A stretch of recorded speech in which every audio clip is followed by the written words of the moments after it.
바이올린 연주하기 남성보다 여성이 더 유리할까요? 라고 남겨주셨습니다. 이게 예전에 우리 정경화 선생님의 굉장히 유명한 일화가 있죠.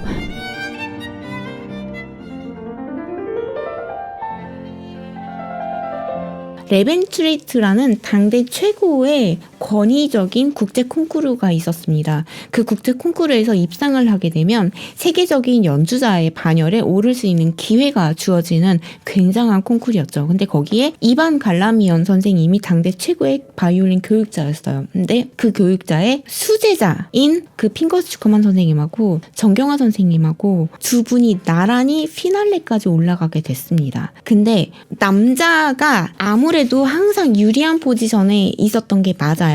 그래서 아무래도 베를린 필하모닉도 정말 90년대 들어서까지 절대로 여자 단원은 뽑지 않는다가 거의 룰이었어요. 그런 상황에 우리 정경화 선생님은 그보다 훨씬 앞서서 지금 세계 최고 권위의 바이올린 국제 콩쿠르에 그 베를린 필하모닉을 아예 압도적으로 지휘를 해가면서 선두주자 역할을 해야 되는 리더, 그러니까 솔로 바이올리니스트로서 등단을 하기 위한 국제 콩쿠르에 서 있는 거였잖아요.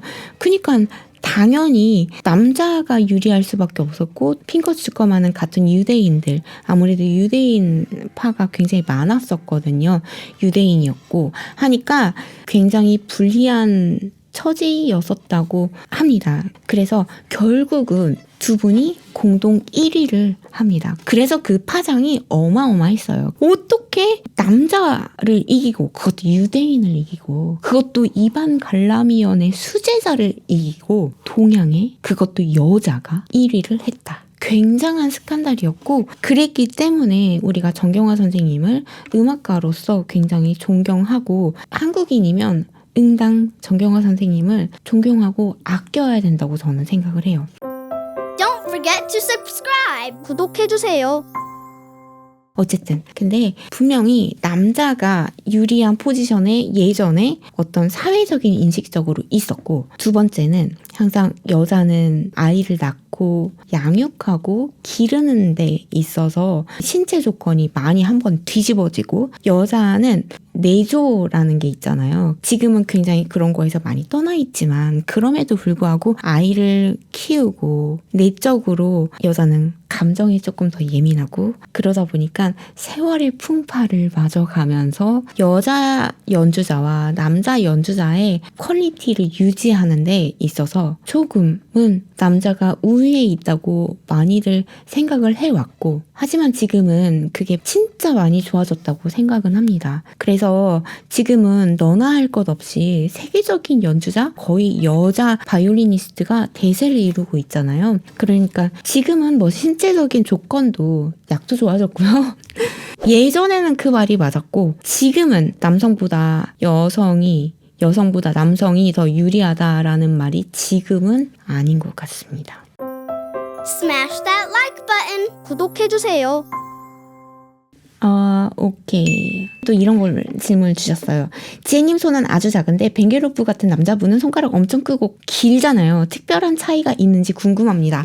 네, 있어요. 여러분, 파가니니의 손 아시나요? 파가니니가 유독 자기만이 할 수 있는 레파토리를 많이 만들었어요. 심지어는 자기 곡을 누가 따라할까봐, 공연이잖아요? 그러면 당일날 번개같이 악보를 갖고 와서 오케스트라 단원들이 연습도 못하게 악보를 안 주고 그날 와서 연주 직전에 오케스트라 단원들한테 줘요. 그니까 파가니니 협주곡 보면 반주가 다 이래요.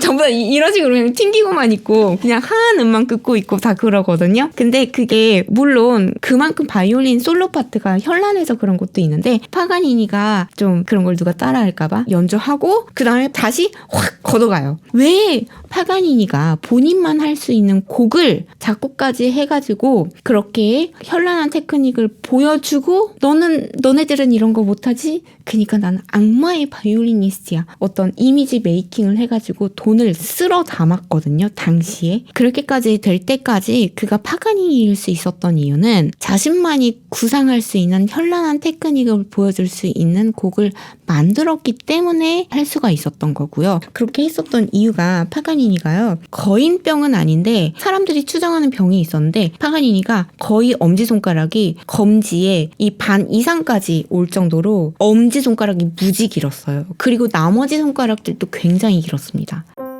Don't forget to subscribe. 구독해주세요.